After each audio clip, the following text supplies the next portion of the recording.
Clement Yesu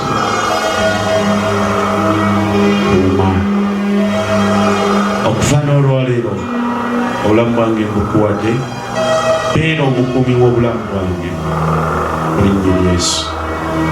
Kakati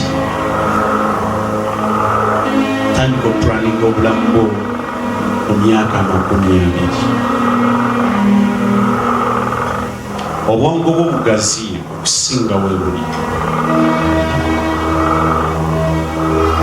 Buli kyokola kikozesa sipiidi. Oyina emikwano mingi naye toyinamu mukwano gwagenda kugasa mu kiseera kye.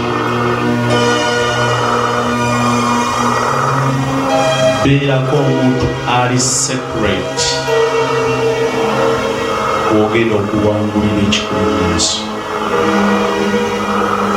Waliwo oluyimba olugamba nasa Yesu n'omusaayi gwo nange nsobole okutuuka.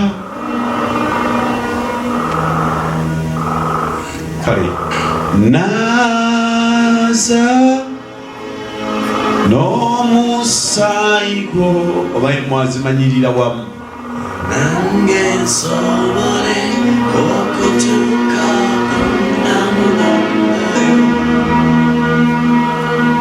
Kati wenduyimbya balutegedde ne wali kakati tandika okusaba Yesu buli kadde ng'omugamba nti Yesu Kristo kwasigisa obulamu bwange, nyambaza omusaayi gwo gunkulembere byonna. Amaanyi oli mukazi w'amaanyi ne tegagenda kugasa, n'emikwano ogezaako okuzimba ebya sipiidi naye gwe kitunuulire gye gisinza okusuula mu katyabaga.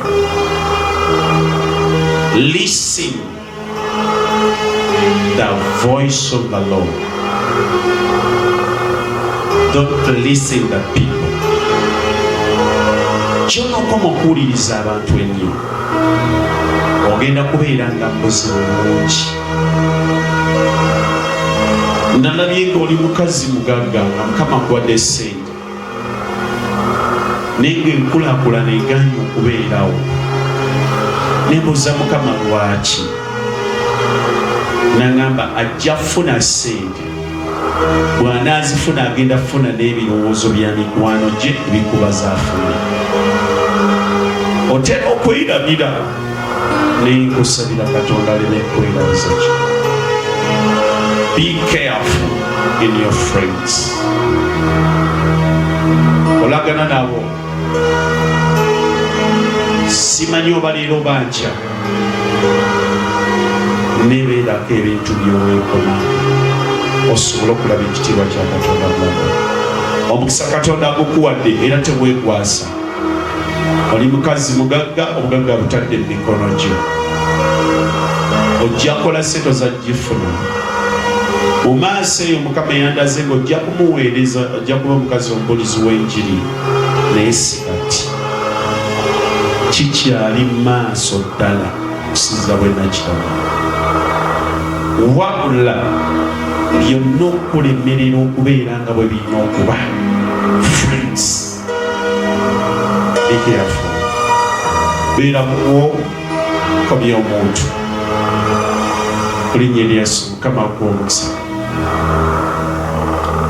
Nze naaza n'omusaayi gwo